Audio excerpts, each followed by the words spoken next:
Welcome, Virgo. This is your weekly focus for the week of May the 20th. I'm Tilly. This is Tarot with Tilly. Thank you. Thank you for your support, your love. Thank you for being here. Okay, let's turn to the cards and see what they reveal for you this week. Our underlying energy, Virgo, is, look at this, the Chariot. Okay, pull it back a little bit. Okay, we really want to think things through here. This is about going towards success. The Chariot, you are like a king riding on the chariot, okay? And you're going into, battle, but you're going towards successes. But this is a time to really think it through, to strategize, to understand what path you want to take, what obstacles lay in wait for you. You want to be able to see down that path to a certain extent, understand what you are obligating yourself to, committing yourself to. So we want the fog to lift. So we want the clarity to come in. Obviously, we want the sun to shine so that we can see clearly, and we know beyond a shadow of a doubt that we are taking the right steps forward, that there's not a better opportunity laying in wait, or we're saying no to something that could have been a great opportunity. Our first card is the Ten of Wands. So this is a time to really... Well, I guess it's, I see I see a woman sitting there sweeping the dirt out of the home.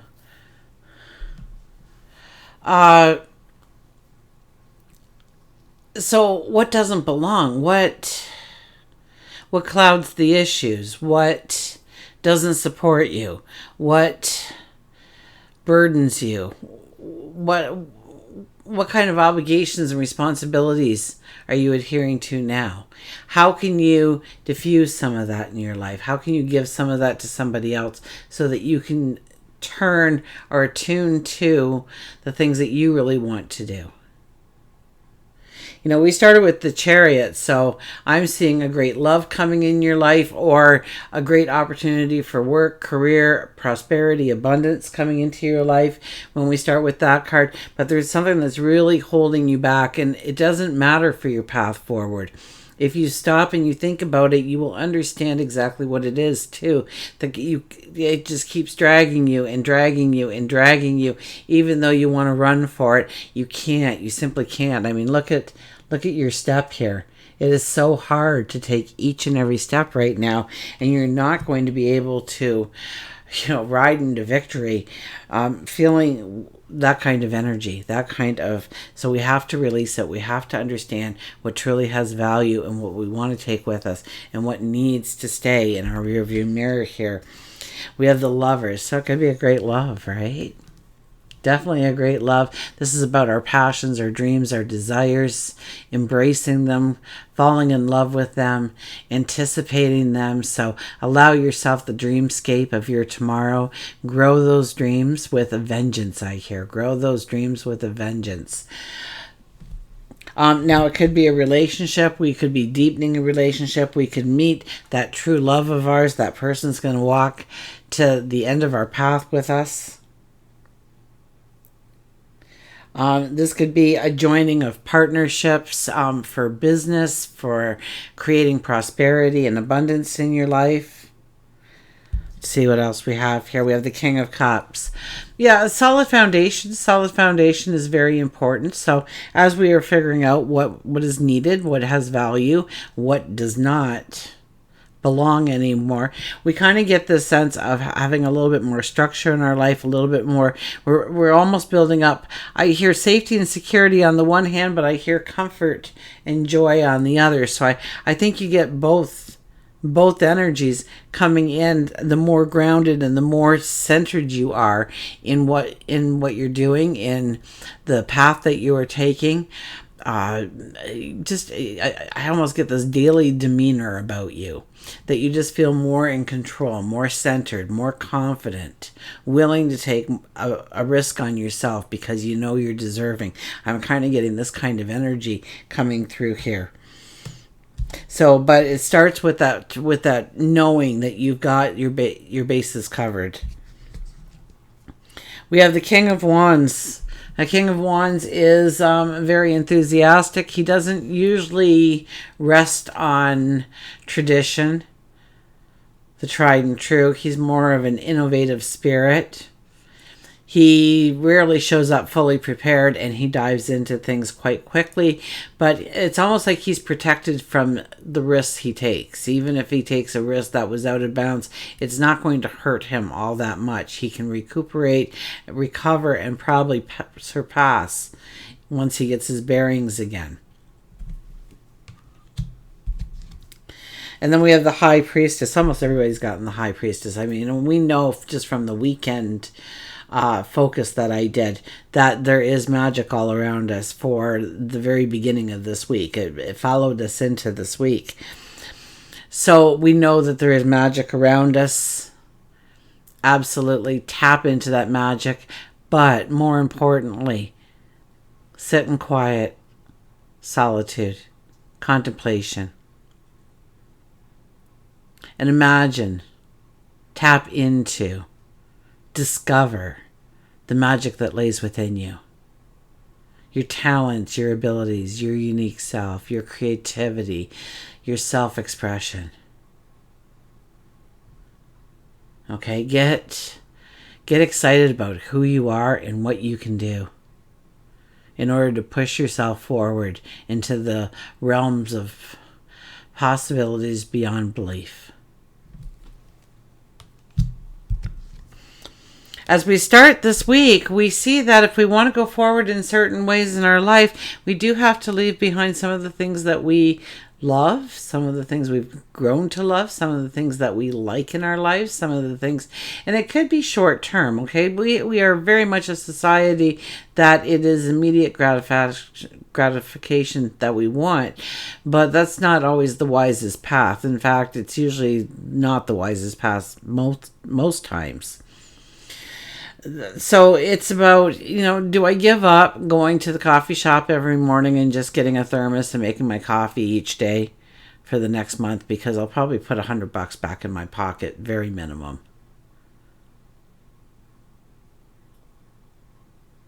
It's thinking about what can I give up short term in order to meet my long-term objectives. Saying that I can reintroduce this at a later date, but right now I need to prioritize my finances, my resources, my time, my energy, my vitality, in order to really go forward with the success that I want. So you are thinking about that path forward. You are anticipating that path forward. And I think you're okay with letting most of that slide away for the time being. If it's like you're not going to see your friends for a while, or a spouse or children, you want to have that communication with them. You're going to want to say, listen, this is where I'm going right now, so I need to have my time put here. But it's not because I don't love you, I don't care about you, I don't support you. If you need me, I will be there for you. But right now I'm going to concentrate on me and doing this. And just having that will just make everything flow so much easier. And the Seven of Cups, once again, it's like the Chariot that shows up here. We don't want to make any choices too quickly. We don't want to just see that one golden goblet and say, yeah, that's the one for me. It's big and it's pretty, and oh my gosh, I can see my reflection and it's so shiny. We want to, and right now we're only getting a partial view. We're getting the base of it, really, and we're looking up into these cups. And what one do we choose? Maybe we'll be double-fisted. I almost see like we're going to pick a couple of cups here. So it could be that you do have joy in both areas of your life, or more areas than one, should I say. It could be the growth of your spirituality. I'm getting deep love just because of the cards that have already come up, or great success in work and career, stature in the community, that kind of stuff. But we don't want to jump the gun. We really want to pull it back a little bit and understand. We want the clarity. We want the understanding of what we're saying yes to, what we're saying no to. So we don't want to be too quick to pick a path only to find out that we could have negotiated a better deal, or there was something a little bit better out there, but now we are in a contract and we can't get out of it for 18 months. And so it goes. Work and career, oh, here we are. We have a decision to make when it comes to work and career, and guess what? Yeah, there's a ton of emotion attached to it. This is not an easy choice for you to make, an easy decision. It could be that there's a couple of options on the board, but you haven't thought of the third option. Or it could be, you know what you have to do, you just don't want to do it. So you're hoping for a different choice to come available to you.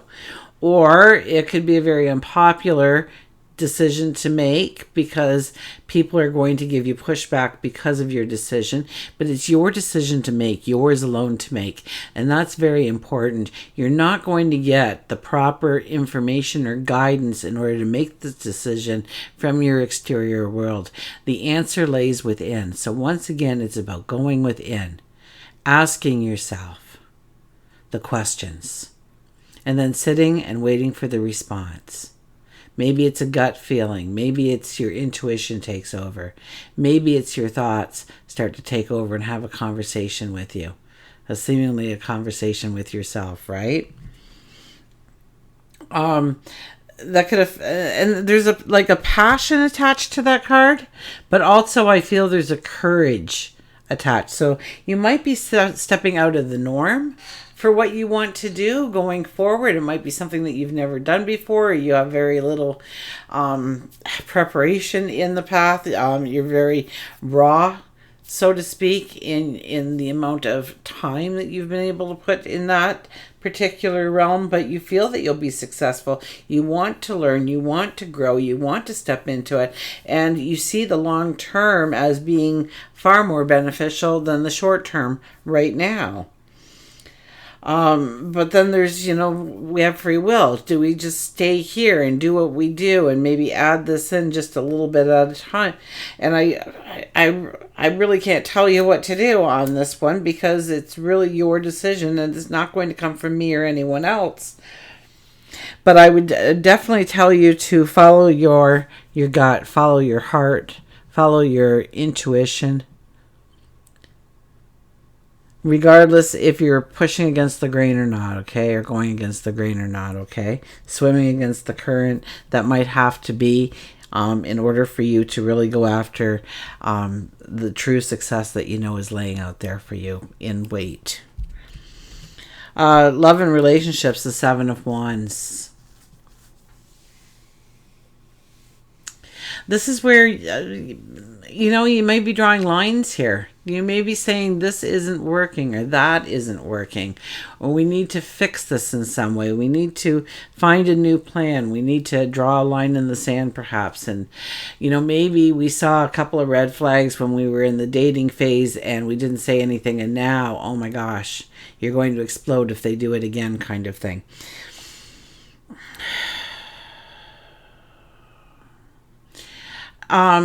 You're standing up. You want to be seen. You want to be heard. You expect those things to happen in relationships right now. You want to go in a certain way within the relationship. You're hoping that you will have the buy-in from them, that they think it's a great idea too. So maybe you are proposing or being proposed to. That could be, something there. But it's really your voice. It's really what you want to do going forward and really wanting to be seen and heard within the relationship and expecting it to happen. And I don't think where you're not being seen and heard, I don't think those relationships will have a long lifeline after this. I think this is a major in your life of what needs to be changed in some way. This could also be within the family. Okay, it's not necessarily with a partner. It could be with a good friend. It could be with a coworker, somebody in the neighborhood.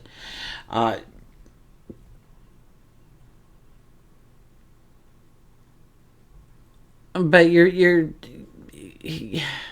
not being forceful. You're just standing your ground. You're just saying this is the way it's going to be going forward. And I hope you can conform to this. I hope you can support me in this. I hope you can be by my side with this, in unity with this. But if you're not, this is still how I'm going forward. We have the Hangman. Be in the moment this week as much as you can, okay? first and foremost, meditation, mindful breathing exercises, wonderful. You're wondering what that is.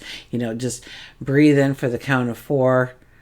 Okay, or how about 3 and then hold for 6 and exhale for 9, or get some kind of rhythm. Now, when your inhale is shorter than your exhale, that just is a natural trigger to your body that you're just going to relax.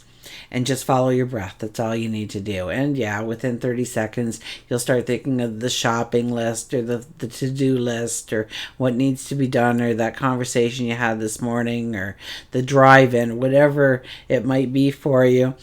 And just acknowledge that the thought came and just turn it back to your breathing, okay? And just in and hold and then just get it into a natural rhythm. You don't have to do the hold or anything, and just breathe in and out and just follow that breath, okay? And follow that breath in and watch it expand in your body and bring in light and goodness and joy, prosperity. And the exhale, you're just going to release any negativity, any tension you've been holding on to. And we don't realize that. We pick it up from other people. So we don't realize the tension. Even if we've had a good day, we have still picked up tension from different areas, different environments, different people that we've been in contact with for the day. So first and foremost, I think that's probably the most important thing. Also understanding where you have control, where you want control, and where you actually need control in your life. Actually, we have no control over anything, but we do, we tend to be humans, so we think that we can have control over things, so that things turn out the way we want them to, okay? The reason why I went to management in my career is so that I could make my own schedule. And still, that was dictated by above in some ways, right? There were rules. I just couldn't, do my schedule the way I wanted it. So... So we're never truly in control, but where we want the control. And I was a single mom with 3 kids, 2 of them with autism. And my mom had dementia. My dad was blind. So there was a whole series of things that had happened in my life where I needed to have control over what days I had off and what days I was working 12 hours so that I could have 4 hours off over here. So understanding where you need that control and where you don't need that control, okay, is very important this week when you can latch on to a couple of things. Definitely look at things without, try and detach from the emotion when you are observing certain struggles that you are going through in your life right now. By detaching yourself emotionally, you will get a different point of view, a different observation, and maybe a different decision and outcome because of it. And until we meet again, remember, I do love you.